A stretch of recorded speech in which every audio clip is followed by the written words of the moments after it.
Hello, everyone. I'm Greg Green, curator of the John M. Eccles Collection at Cornell University Library.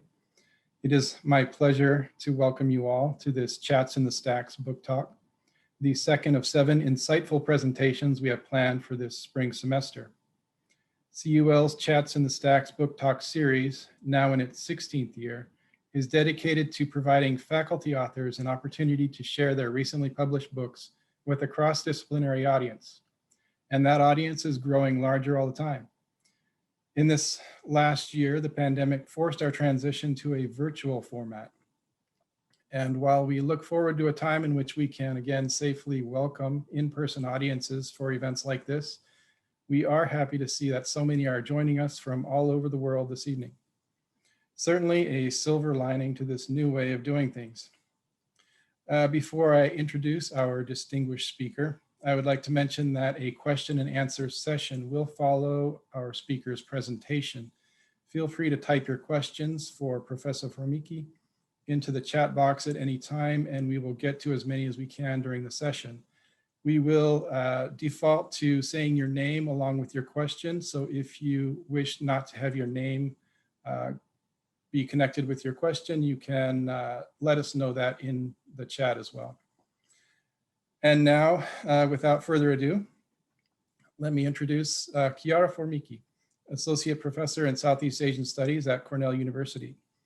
A scholar of Islam in Southeast Asia, Professor Formichi's scholarship has enriched the field of Southeast Asian studies by bringing in a stronger engagement with the role that Islam has played in the region's history and contemporary politics.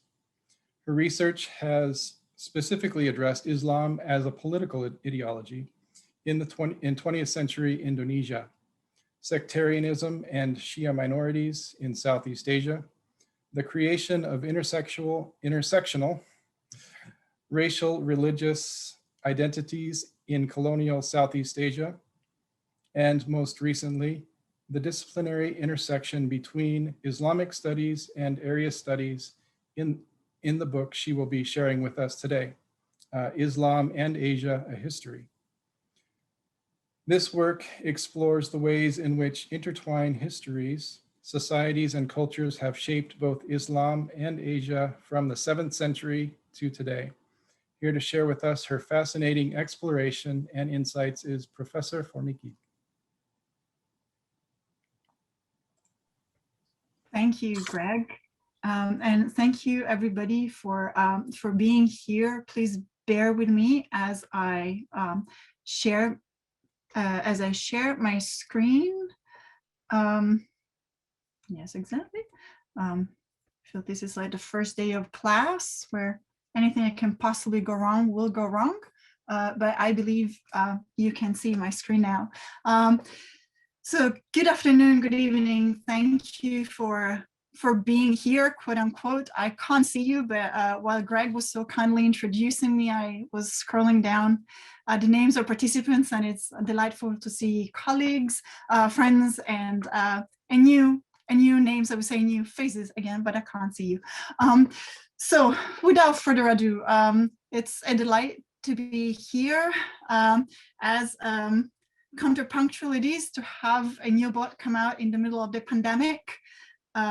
It's still, I'm very happy to have seen this book come out. And before bringing you into the narrative of the book, I want to make 2 acknowledgements.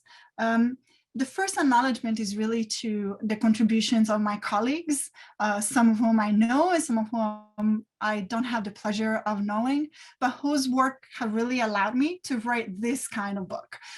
So as, again, Greg so kindly introduced the book, this is a big approach, kind of how do we think about Islamic studies and Asian studies? How do we think about the relationship between the spread, presence, and existence of Islam and Muslims across Asia? And how do we think about the role of peoples from Asia in Asia contributing back to Islam, quote unquote? And again, the only way that this kind of work is possible is thanks to the detailed niche work that we all do. So this was my first acknowledgement. And the second one is to my students. Much of what has gone into this book has come through my lectures and through the conversations and seminars with graduate and undergraduate students. And these two acknowledgements also speak to the double audience that I had in mind writing the book. So I was thinking about, again, my colleagues, my peers who are so deeply invested and who breathe Islamic studies and or Asian studies and wanting to maybe shake a little bit their perspectives, but also thinking about the general audience, whether it is undergraduate students or the general public, right? As scholars, we usually write for insiders, and this was really, I strive to write it for both, for insiders and outsiders, and only time will be able to tell if I was successful in doing that. But so these are my acknowledgements and kind of placing the book in who was I thinking about as I wrote it. What I'm going to do today is my talk is in 5 short parts. I'll start with an introduction and conceptual overview of the book, which heavily draws from the introduction to the book. Then I'll give you a brief historical sketch of how Asia becomes a quote unquote space of Islamized interaction. This is an expression I often go back to in the book. Then we look at 2 specific cases of how we can see visually, we can see this happen. And I do this through pilgrimage and mosque architecture. And last, I give an overview of the book, and then we'll go to Q&A, which I'm really eager to hear what your questions are. Okay, and I apologize for the start. I wish I were able to make accents and voices, but I am not, so bear with me. I'll never forgive myself, laments Professor Henry Jones Sr. after hitting Junior with a large vase on the head. The subsequent scenes in Indiana Jones and the Last Crusade clarify that the professor's concern was not directed at his son, who had, after all, come to save him from Nazi captivity, but at the damage inflicted on what appeared to be a fine exemplar of blue and white Chinese porcelain. Thankfully, turns out to be a fake, incidentally. The underglazed porcelain with blue decorations on a white background, often reproducing floral patterns, has come to identify an aesthetic that is quintessentially Chinese, especially characteristic of the Ming Dynasty, which stretched from the mid-14th through the mid-17th century.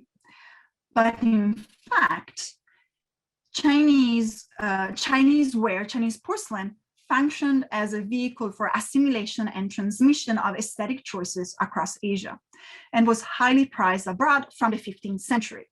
Think about England's whitewood chinoiserie and the Dutch Delftware. These transformations have further dissipated and obfuscated the genesis of this form. The origins of what are commonly held to be the archetypal Chinese aesthetics are, in fact, primarily rooted in the history of China's trade with West Asia, which is a term that I prefer to the Middle East for geopolitical reasons, and I'm happy to talk about that later.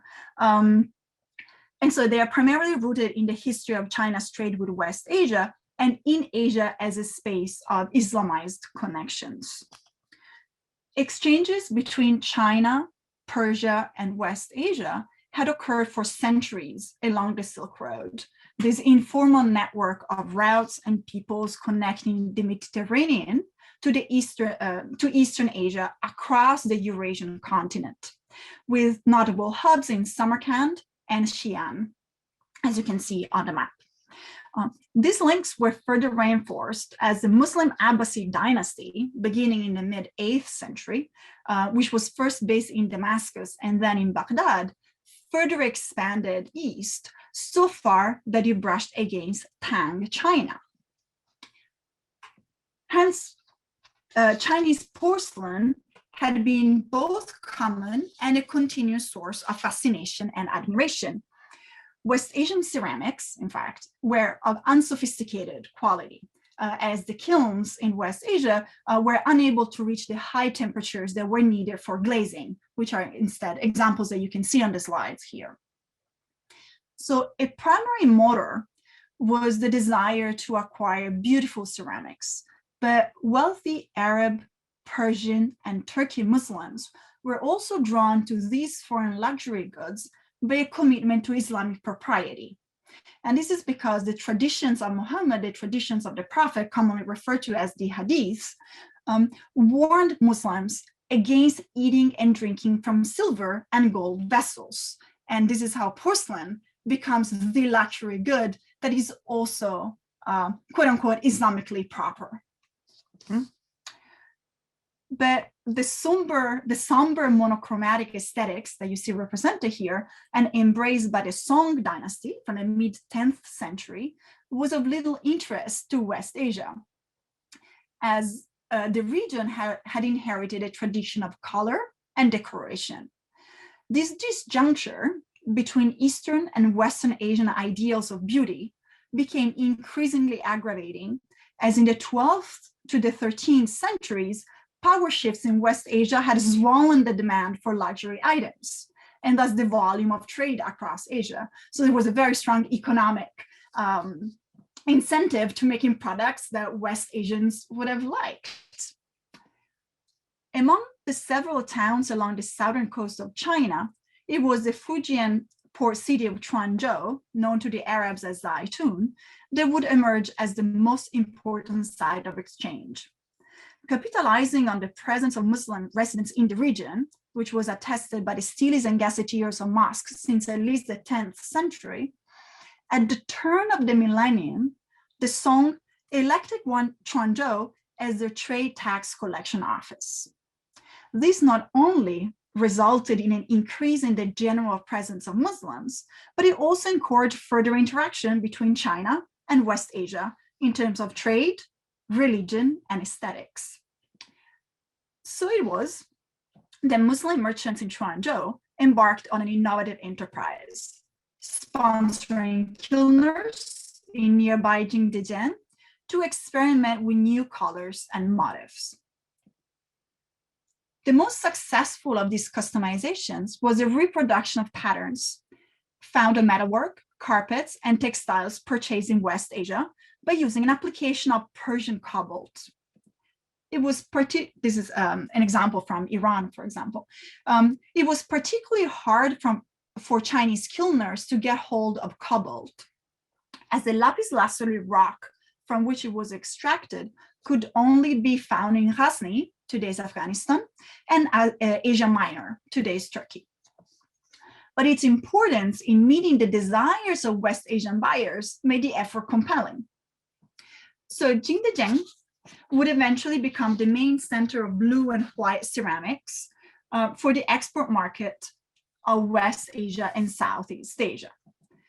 But by the early 15th century, the Xuande Ming Emperor, so in the mid, as I said, in the early 15th century, had himself abandoned the more somber Song monochromatic style and embraced this innovation, leading to what Finlay in the Pilgrim art characterizes as, quote, and I quote, the Chinese adopting the traditional aesthetic values of the Middle East, end quote. This came with a subtle but explicit acknowledgement of this foreign impact on Chinese culture, as this specific shade of blue took the name of Sumaoiqing, or sky blue from the Arabic, or Huihuiqing, meaning Muslim blue. So let's take a few steps back and look at the bigger picture. The story of the origins of blue and white porcelain is not just one of intra-Asian connections or of a long-lasting Islamic influence on China. This is also a story of how Muslim merchants operating in East Asia outside of established networks of Islamic knowledge or authority, and even outside of what is conventionally seen or referred to as the territorial view of Islamic influence, the Muslim world, intervened as Muslims, solving a problem, the problem of luxury goods and platters, solving a problem seemingly belonging to the non-sacred by applying the religious sensibility and identity.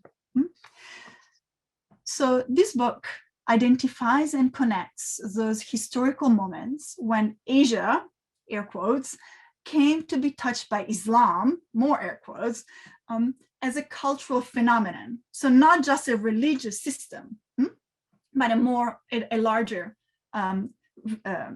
cultural phenomenon, and in which, again, Islam came to be touched by peoples who originated from the Mawara an-Nahr, that which is across the river. In Arabic, figure of speech used to refer to the lands across the Oxus or Amu Darya River that today separates Turkmenistan from Uzbekistan. It is through these encounters, not only did Islam take root across Asia, manifesting contextualized orthodoxy, which is again a concept that I return to several times in the book, contextualized orthodoxy and orthopraxy, but also the production of Islamic knowledge in Arabia received, as it still receives today, active and conscious contributions from the lands across the river. So I propose that the history of Muslim Asia is a narrative of how this continental and insular expanse emerged as an interconnected space, linking the Mediterranean to the Pacific. How the cultures and identities of its peoples became characterized, among other elements, by a shared sense of belonging to a community defined by religious commitment, a ummah, so to speak, and explore how Asia's Muslims did not passively practice Islam as a foreign religion, but actively contributed to its devotional practices and knowledge production.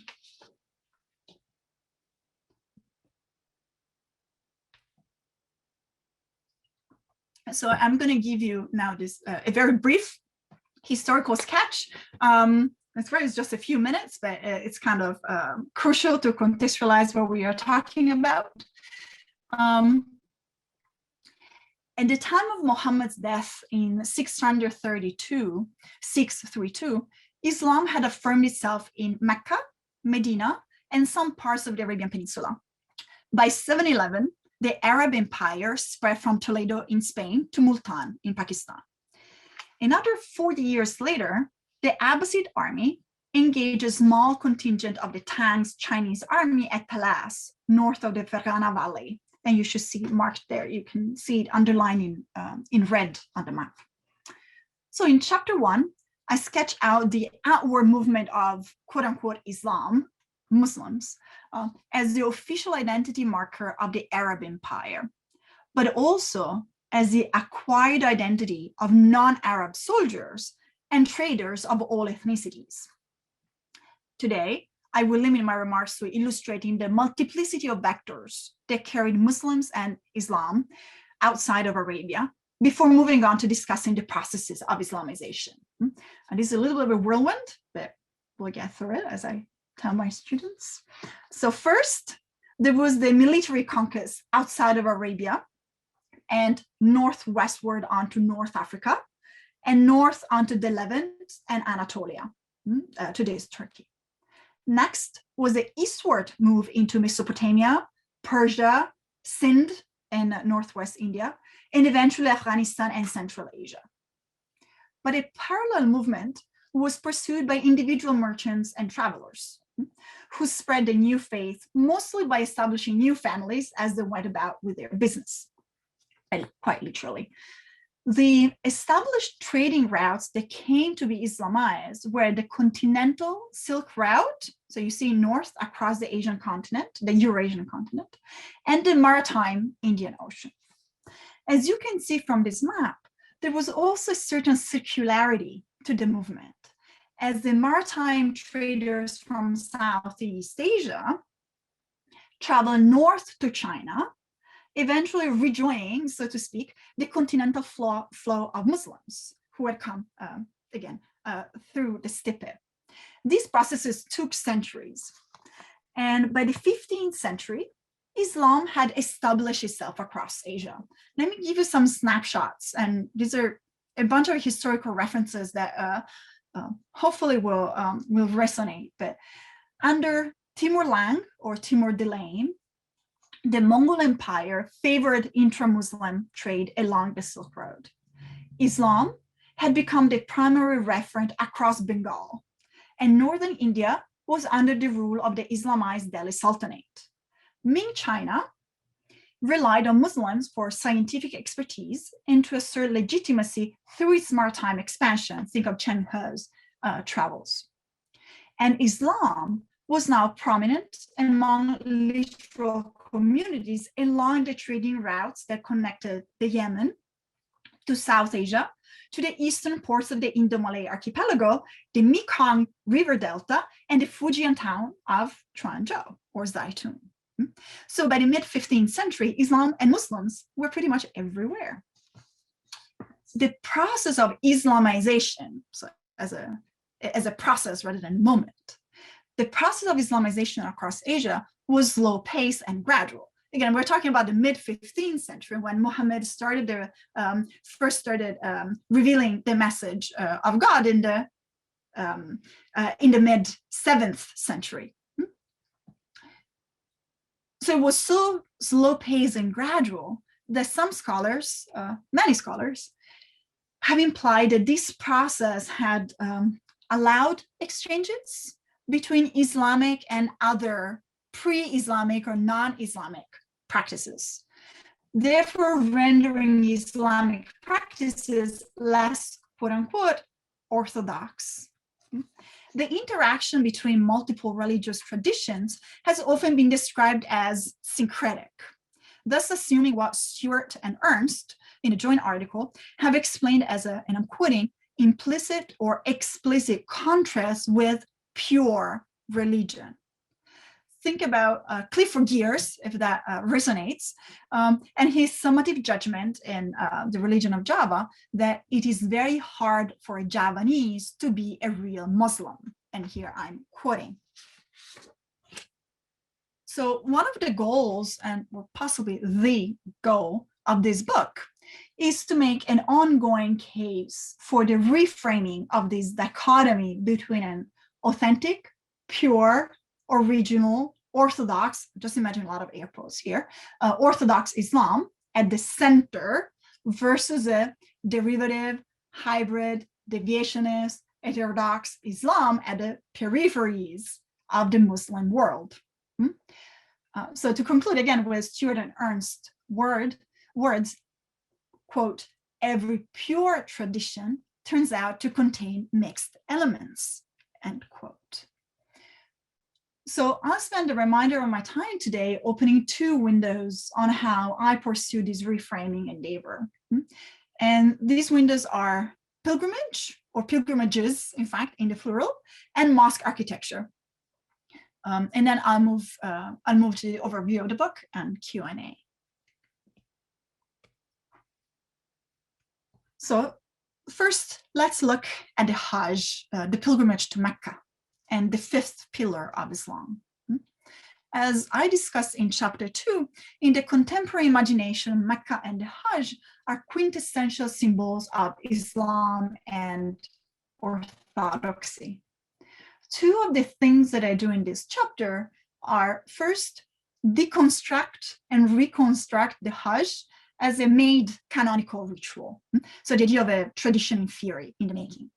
And second, I explore alternatives to the Hajj that are, however, considered to be as worthy as the Hajj. So to do this, we start in Mecca and at the Kaaba, the focal point of the Hajj. Located a mere 45 miles inland from the seaport of Jeddah, Mecca's oasis had already been a destination for pilgrimage in the pre-Islamic era. The presence of water and its position along the caravan routes created the conditions for Mecca to become a trading hub and a destination for religious pilgrimages. Pagan Arabs flocked to the Kaaba to pay tribute to their gods. The cube, which hosts the black stone, likely meteorite, was filled with votive statuettes, and the premises regularly witnessed the sacrificial slaughtering of cattle. This was the case until 630, when it is narrated that Muhammad entered the Kaaba and quote unquote smashed the idols. And whether physically or figuratively is still debated. But this was seen as going against monotheism within the message of Islam. And that's why Muhammad takes this step. The Quran and its exegetical commentaries narrated the Kaaba, or Bait Allah, the house of God, had been originally built as a site of pilgrimage by Adam, and then restored by Abraham, the first monotheist. Henceforth, the Kaaba underwent multiple transformations, transitioning from being a destination of Abrahamic pilgrimage to an object of pagan devotion, and eventually to featuring in the 5 pillars of Islam. Muhammad's message was thus couched as a reiteration of previous revelations, rooted in continuity, yet the Islamic revelation was also framed as a moment of rupture with Arab paganism. Humanity had forgotten the path laid out by God, and Islam had come as a reminder. The message to Muhammad had come as a reminder, offering a way out of ignorance. So Islam thus presented itself, or was presented, as the most recent reiteration of an old message, while also intending to uproot Arab tribalism, factionalism, paganism, and patriarchy, all seen as causes for the corruption of the original status of harmony with God. As the Quranic message and the Kaaba illustrate a tension between continuity and change, so does the Hajj, as this Islamic practice has retained several pre-Islamic traditions or pre-Islamic elements of the pilgrimage, while getting rid of others, such as the idols. So the standardization of the Hajj as an immutable Islamic ritual took shape over time as a tradition in theory. Muhammad himself had performed this ritual in different ways throughout his life. And in fact, today's Hajj ritual follows the canon established by Muhammad during his last pilgrimage, which he undertook right before his death in 632. So let's zoom in a little bit more into a little more detail, and then I promise we'll also talk about Asia. During Muhammad's lifetime, there appeared to be a distinction between a lesser and a greater pilgrimage. One consisted of a purely Meccan set of rituals, as pilgrims circumambulated the cubic building, ran between the hills of Safa and Marwa, sacrificed the animals, and shaved their heads. The other, back then referred to as Hajj, brought the believers outside of the oasis space and onto the plain of Arafat. But the Islamic pilgrimage of today combines these two traditions into something different, something new. As rituals related to the Hajj pilgrimage were shaped by pre-Islamic Arab pagan traditions connected to the Kaaba, so Muslim pilgrimages in other parts of the world are the result of the encounter and negotiation between Islam and local pre-Islamic devotional practices, sometimes Hindu, sometimes Buddhist, shamanic, or others. But, and this is the key point, they are consistently performed by Muslims as Islamic pilgrimages. And so while the pilgrimage to Mecca is beyond doubt a most formative experience for the Muslims who can embark on this journey, physical travel to Arabia and the performance of the Hajj rituals are not the only way Muslims have fulfilled the 5th pillar of Islam. In fact, in the 9th century, the Abbasids, whom I'd already mentioned, the Abbasids built second Meccas on the eastern edges of the empire to prevent their troops from leaving unstable conquered territory to go and perform the Hajj in Mecca. And so they built these second Meccas. In the 10th century, the Palestinian geographer al-Maqdisi wrote of a sanctuary near Nineveh in Iraq, which competed with Mecca as pilgrimage destination, with 7 visits there corresponding to performance of the Hajj to Mecca. So the origins of this phenomenon are multiple. Alternative pilgrimage sites emerge due to political circumstances, physical distance, but also as a sign of devotional distance from Mecca as the headquarters of Sunni and in the 20th century, Wahhabi Islam. Many sites of substitutional pilgrimages are still active in Central Asia. And here you have a photo from Xinjiang in Western China. And this is in Tuyuk. Narrations about the shrine of the people of the cavern in Tuyuk near Turfan affirm that, and I quote, some people argue that one pilgrimage performed at Ashab al-Kahf can be equated with a half pilgrimage to Mecca, and two pilgrimages to this place are equivalent to a full pilgrimage to Mecca. In 1947 poem dedicated to the shrine recites, Tuyuk is the second Mecca of God. Tuyuk is the travel place of those who are successful. Tuyuk is the paradise created by God.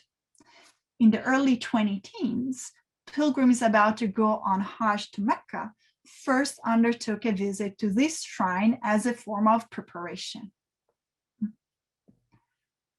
Let's now move on to mosque architecture. As foreign Muslims settled across Asia and local communities began to emerge there in the 12th to 15th centuries, they tried to blend in. The quote-unquote original Great Mosque of Kutaraja, now Banda Aceh on the island of Sumatra, looked like a Hindu temple, for example. And you see here identified as the fort and mosque in Indrapuri. And this was the case until the Dutch colonial administration rebuilt the mosque. Let's hear the history of this. Descriptions and photographs of quote-unquote traditional Achenese mosques point at a structure with a square floor plan and a multi-tier thatched roof. One of these is pictured in Snohokronies the Achenese and is captioned as the Indrapuri Mosque. This was one of the 4 great mosques in the region of Aceh. Far from discrediting such design, in his opera on Aceh, Snohokronies, who had spent substantial time in Mecca and was extremely knowledgeable about Islam as a theological, legal, and social phenomenon, reflects more broadly on the relationship between local traditions and Islamic ideals or orthodoxy, reaching the conclusions that, and I'm quoting, the adats or the customs which controlled the lives of the Bedouins of Arabia, the Egyptians, the Syrians, and the Turks are for the most part different from the customs of the Javanese, Malays, and Achenese.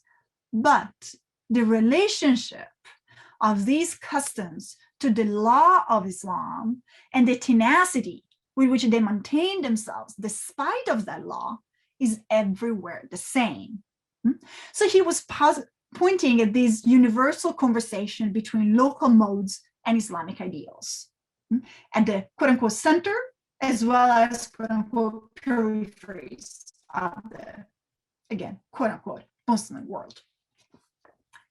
When the Dutch completed the construction of the new mosque in Kutaraja in 1881, which you see here as a caption as the Baitur Rahman Mosque in Kutaraja, the local population, quote unquote, had nothing else but ridicule for it.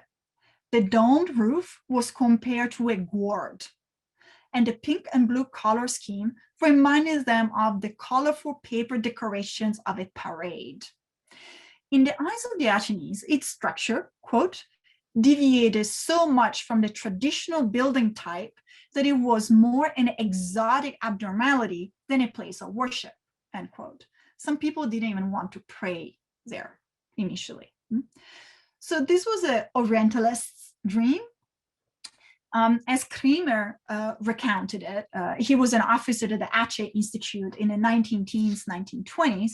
The mosque had been built in what he defined a beautiful Byzantine style. The floor plan was a Greek cross, and the architecture referenced Islamic Spain and Mughal India. And the decorations copied patterns of Egyptian mosques and the metalwork of Gothic churches. think about it, mishmash.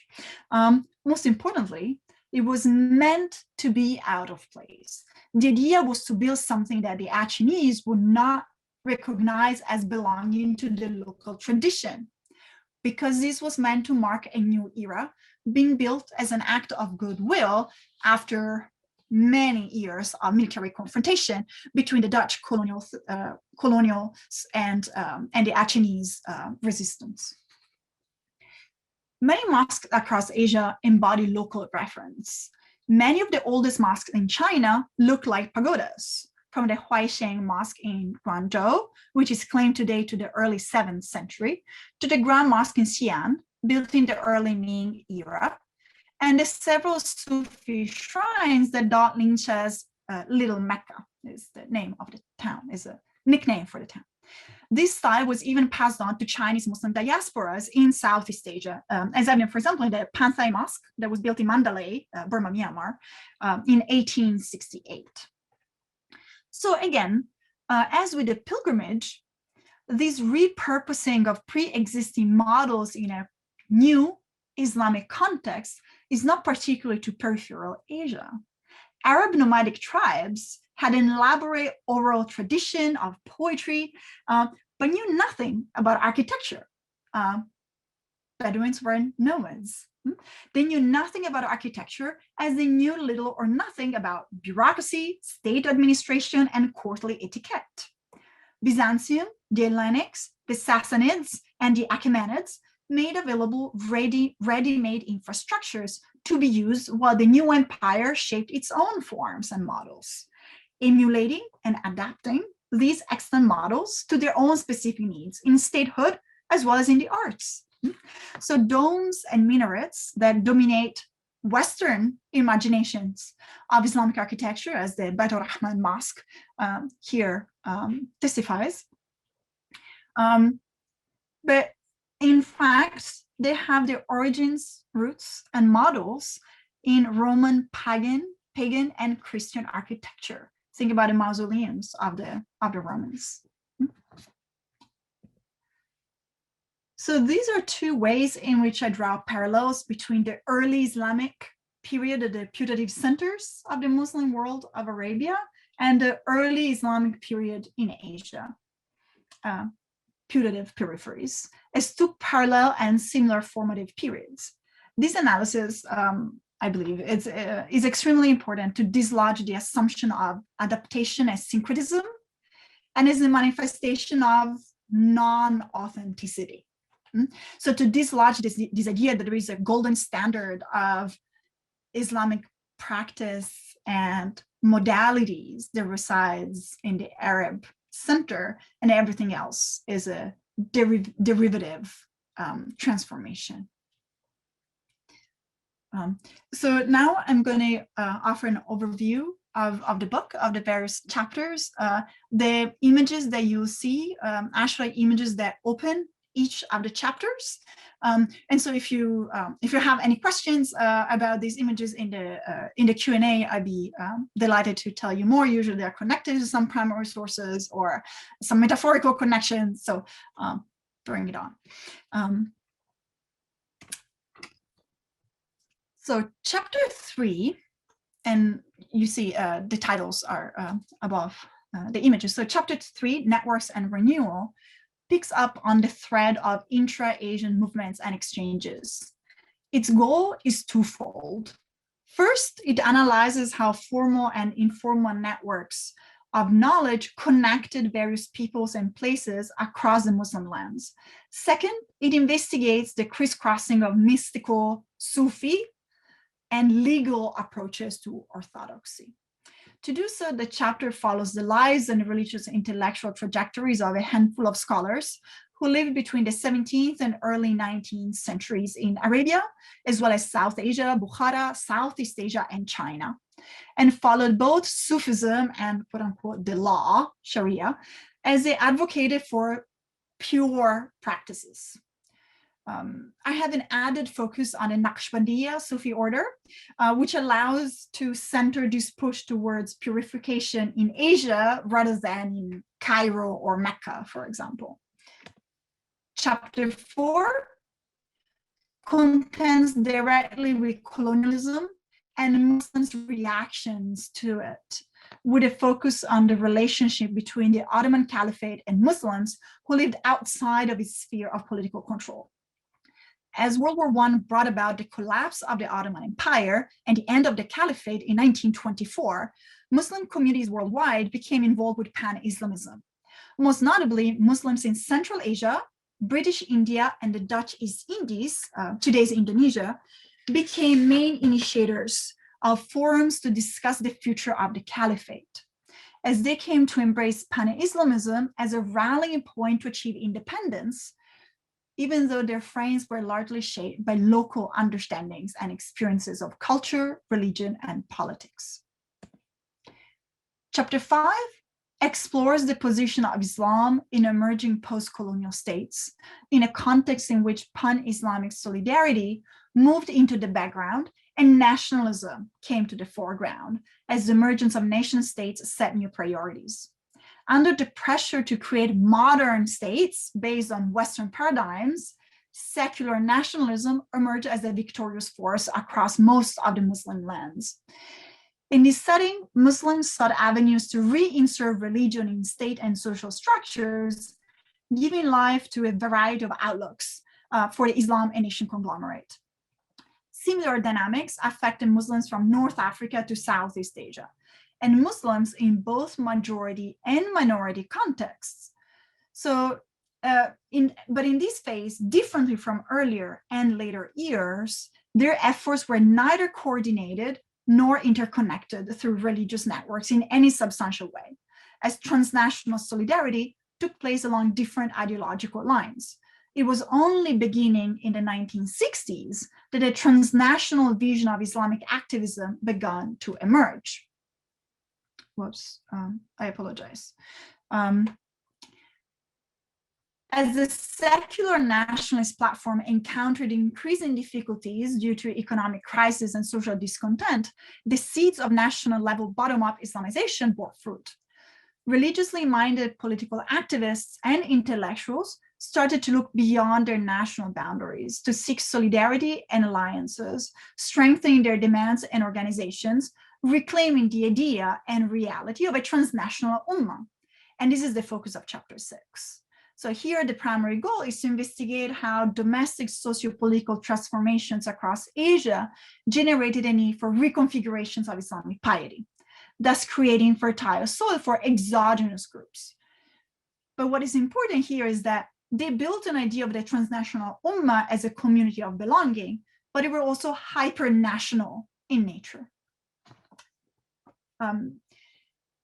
The year 1979 was a milestone on the road to a socially and politically engaged global ummah, not only because of the establishment of the Islamic Republic in Iran, but also because it created the conditions for broader conversations about Islamic activism. The Soviet invasion of Afghanistan, at the core of chapter 7, offered an additional stage for these developments in the form of a platform for the concrete applications of these ideas. Islamist resistance takes as its point of departure the emergence of an image of the Afghan resistance as the archetype of 20th century jihad warfare and the internationalization of this jihad. What is really important to me is that this analysis is also germane to shine light on how and why acts of physical resistance to established authorities pursued by Muslims in the 21st century have been framed as religious, meaning jihad its most reductive meaning, either as a way to discredit their grievances or as an outright expression of anti-Muslim racism. So to this effect, the second part of chapter 7 analyzes 3 other geographical areas, which have been labeled as jihadi hotspots in the 21st century, and these are Southeast Asia, Kashmir, and Xinjiang. Chapter 8 revolves around the emergence of new sites of authority as the outcome of a very peculiar connection in Southeast Asia between upward mobility, consumption, state intervention, shifting gender norms, and concerns with piety, and illustrates them with the cases of halal certification as well as modest fashion and feminist juridical interpretation of the scriptures. So the sites of authority here are not only innovative because they are the outcome of modern sociopolitical developments, but also because through the deployment of new technologies, they have been elevated from local to global, or at least transnational, challenging discourses on religious authority that for centuries privileged the Arab center over Asian peripheries. And ultimately, I position Southeast Asia's Muslims as authoritative pathfinders. And this is where my identity as a Southeast Asianist really comes to light most strongly. Then there is a last chapter, which wraps up the meta-narrative of the book. Its engagement with the questions and observations that brought me to write the book. So syncretism, center periphery, colonialism, Orientalism, art galleries, and nods to those who guided me towards seeing things differently. So ultimately, I conclude that if we are to take seriously this trajectory of longue durée, in which Asia has become an interconnected space of Islamic interactions with multiple centers and peripheries, or none of either at all, then we need to engage with the study of Muslims from all corners of this territorial expanse as genuine contributors and makers of discourses and constructions of Islamic orthodoxy and orthopraxy. Similarly, we need to stop thinking that Islam does not belong to the quote unquote genuine cultural matrix of Asia. Thank you. Thank you, Chiara. That's wonderful. We do have some questions coming in, and I will get to those. I just wanted to start by with a question of my own really quickly. You spend years becoming an expert on a particular area, a particular time period, and in a particular way, particular space. And then to turn around and focus or expand your focus and try to write a book like this, it must have been incredibly difficult. So I'm impressed that you took the project on in the first place, and then doubly impressed that you actually worked it through to completion, and then impressed that it seems to have been well done from every account that I've seen. So so wonderful there. I'm just curious about your experience, anything that you found exceptionally difficult or enjoyable during the process, and then sort of a self-serving question for myself. Just if you have a minute to talk about your engagement with libraries during the process and how that shaped your experience. Yeah, it was frightening. Honestly, it was frightening to take on this project. It took me more years than I thought it would. Cambridge was very accommodating of that, realizing that the task ahead was indeed was challenging. But also much of this came from thinking and rethinking my curriculum, thinking and rethinking how to make these connections for my students. And so it was one of those very serendipitous, as hard as it might have been, was also this kind of constant feeding in one way and the other, reading more books to then be able to write a paragraph and give a snapshot in class. This kind of going back and forth between the teaching, the reading, and the writing, or going to conferences, or learning more so that then I could regurgitate, excuse the expression.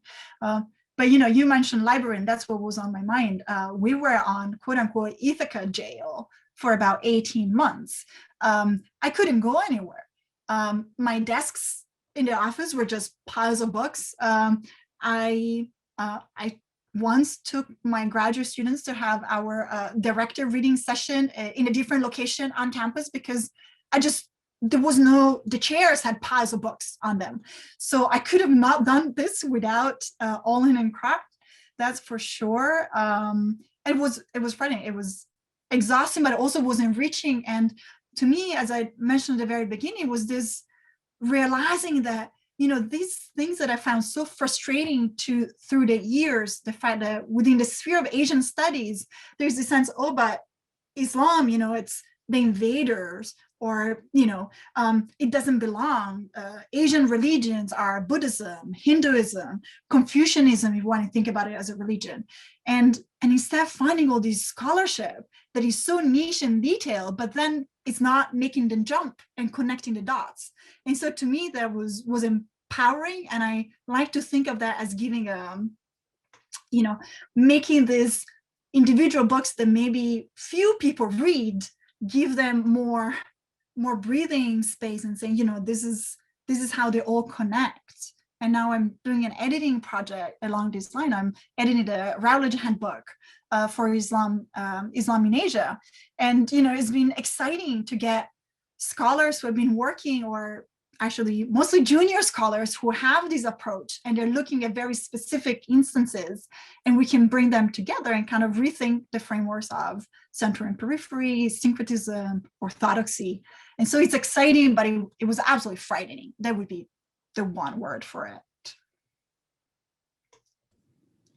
Okay, I have a question here from Andres Lorette de Mola. Asks, what can you tell us about the general relationship in the realms of academia, theory, intellectual debates, or general religious dialectics between the Hui and the rest of the Islamic world? I've never heard of any Muslim acquaintance of mine from any country or any continent mention any Hui thinker or theologist, etc. It seems to me that there is a disconnect between them and the wider Islamic intellectual conversations. Does this have to do with China's political situation, or does it go back further? Does this also apply to other Muslim minorities in China?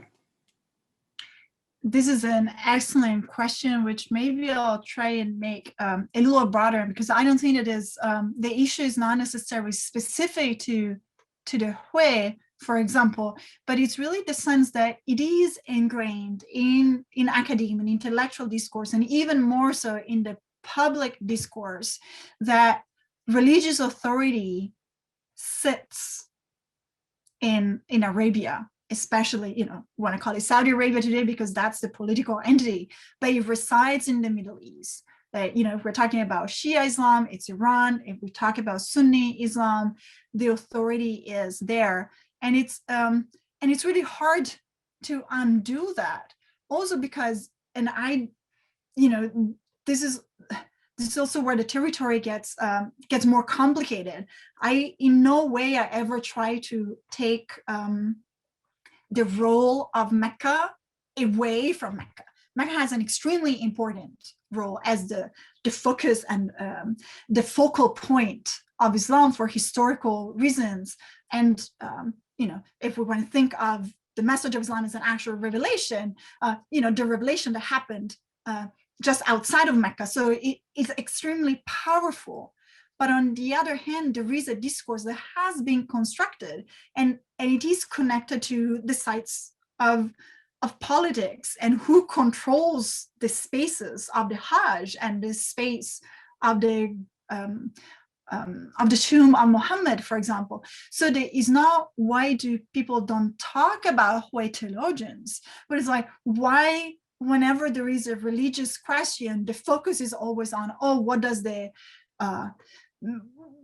sheikh in Arabia say, or what does Cairo Al-Azhar say, but not, what does the woman imam in Indonesia say? Because there is a way that we are oriented. If you walk in any art gallery, and this is usually the way that I make a visualization, you walk into the new Met galleries of Islamic art, they have this super long, supposedly inclusive title of, Iran and Persia and early Islamic South Asia and Anatolia and whatnot. But there is nothing beyond South Asia. There is no China, there is no Western China, there is no Southeast Asia represented. And so we do have, even when in the public discourse, we have a broadened lens to think, yes, Andalusia, Muslim Spain, sure, Ibn Sina, Avicenna, of course, he was Muslim. Yes, that's a great authority. Or the Mughal, sure. But it never goes further than that. And so it's, I think it's less about Hui and it's more about non-Arab.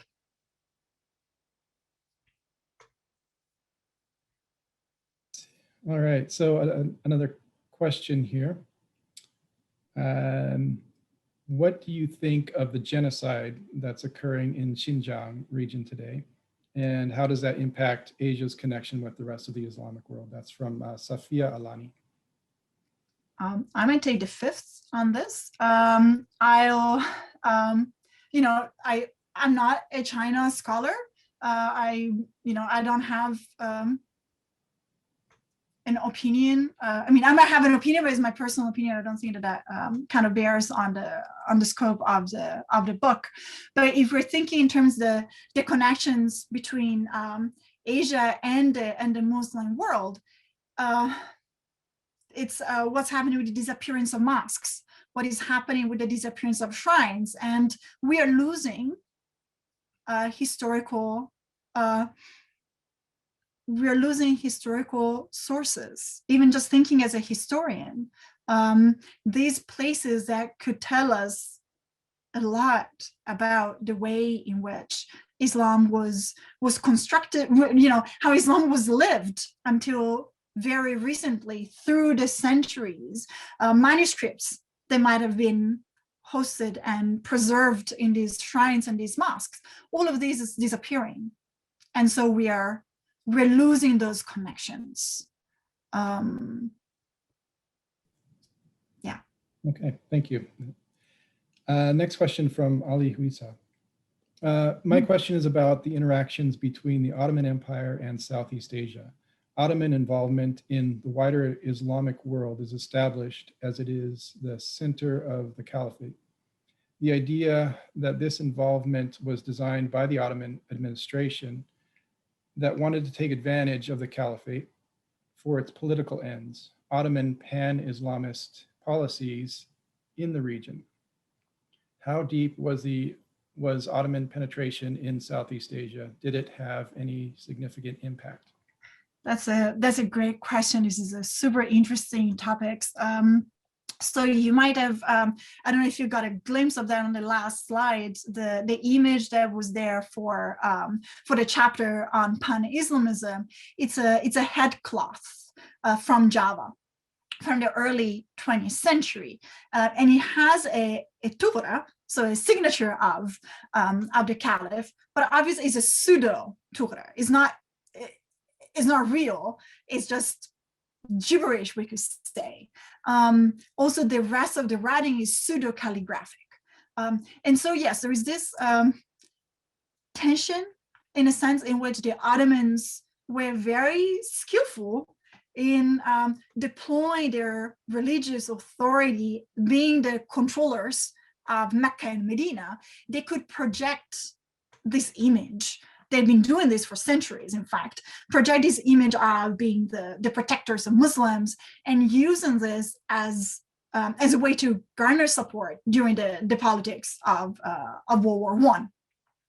That didn't really work very well because the Ottomans were also allied with European powers. So they were looking for the support of certain Muslim communities, colonized Muslim communities in Asia, but not everybody, because only those who had been colonized by the enemies of the Ottomans, not by those who were the friends of the Ottomans, right?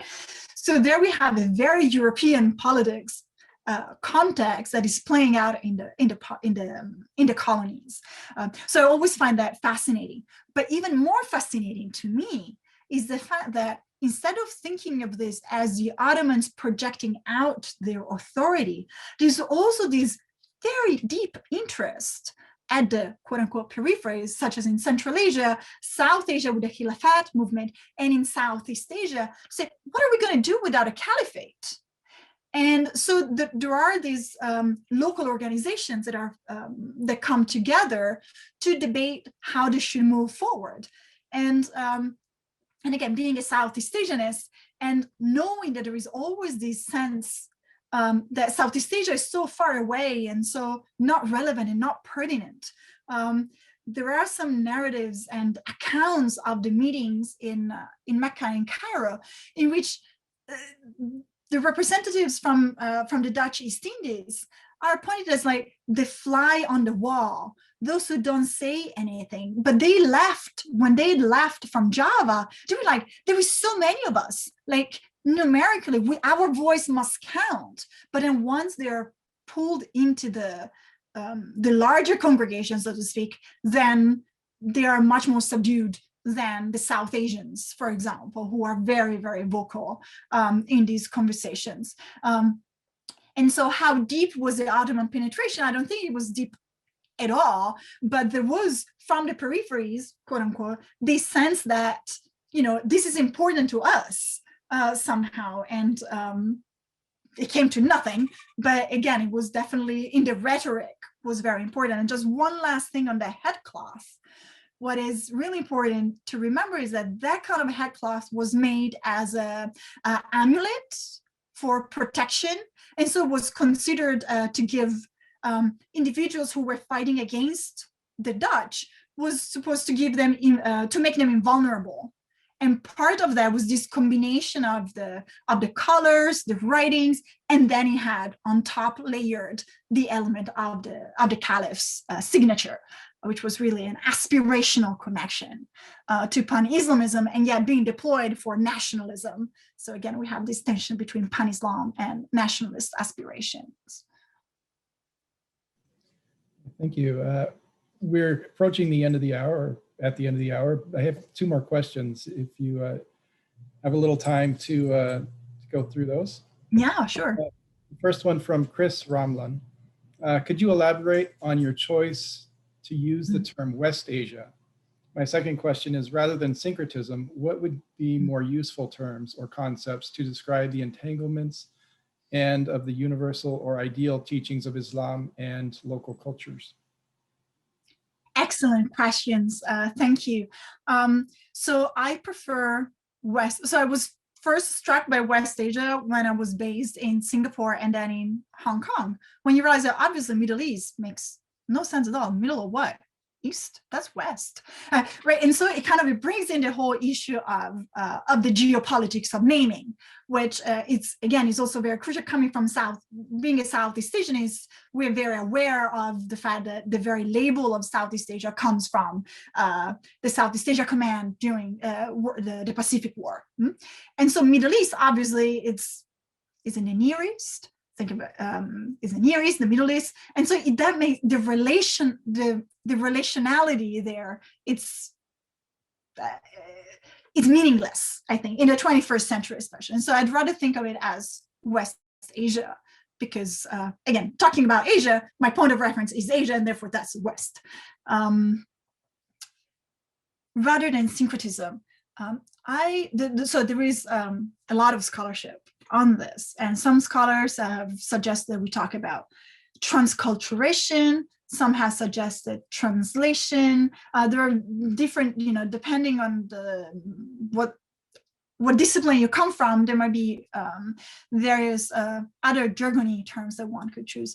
I like to think in terms of conversations. I think we can talk about cultural conversations, we can talk about exchanges, but syncretism is so laden with added meaning that it's it does more damage than anything else because of the way that it has been deployed as a negative characteristic or negative phenomenon. So yeah, conversations and exchanges are very much more neutral in that sense. Okay, and a final question from Konstantinos Andreauskas. Thank you, Dr. Formichi, and congrats on publishing such an interesting and much needed book. A question on Xinjiang. There's a lot of talk these days about the politics related threat to the mosques in the province, except for the landmark ones kept intact largely for tourism purposes. Apparently, many are being demolished or face removal of their external architectural features, for example, the minarets. Do those that remain face architectural and stylistic cynicization nativization in order to look more Chinese? Yeah, so this question relates to what we were talking about earlier, and you know, the work that has been done with geomapping and Google Earth and taking photos through time of what's happening to this building is jarring, right? Because we see how these buildings are changing. So yes, those that are, I'm actually not even sure that those that look like pagodas are being left as mosques. These I don't know, but we know that now for many years, mosques have been seen as a problematic space in Xinjiang or across China, as also they've been seen as problematic spaces in Burma, Myanmar, where now it's years that most mosques are locked. And, you know, only on certain occasions they can be used, maybe. And so they are, as during colonial periods, you know, periods of European colonialism across Asia, mosques and Islam were seen as a threat. Snow Horani, who I mentioned positively earlier because of his insight on the relationship between customs and Islamic law. I mean, he was sent, he was in charge of Islamic affairs in the Dutch East Indies, and his job was to subdue and keep the Muslim population in check, to make sure that Islam did not become a political threat at a time when all the European powers saw Islam as pan-Islamism as a threat. As since 9/11, the West has been operating on the assumption that being Muslim means to be a threat to Western nation states.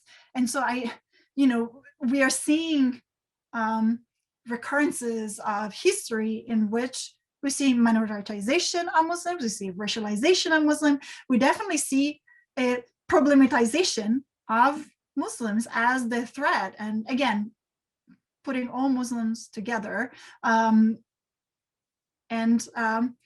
othering them. And this is the neo-colonial, neo-imperialist approach that we are not getting out of anytime soon. And this is happening in Xinjiang, this is happening in Burma, it's happening in the United States, across Europe. And I'm sad to end this talk on such a grim reality, but it is the truth of where we are. It is a fact. I don't want to say it's the truth, but it's the fact of where politically the position of Islam and Muslims is in the narrative, in a grand narrative of things. Well, thank you so much, and really do appreciate you speaking to us today. And I did want to thank the audience for your questions, and thank you for listening in. I did want to share one final screen here as a reminder of further chats in the stacks. You can look ahead and see what's coming up. There's some wonderful books to be highlighted here in the near future. Thank you again for all of you for attending this evening. Yes, thank you for having me, and thanks for joining us remotely.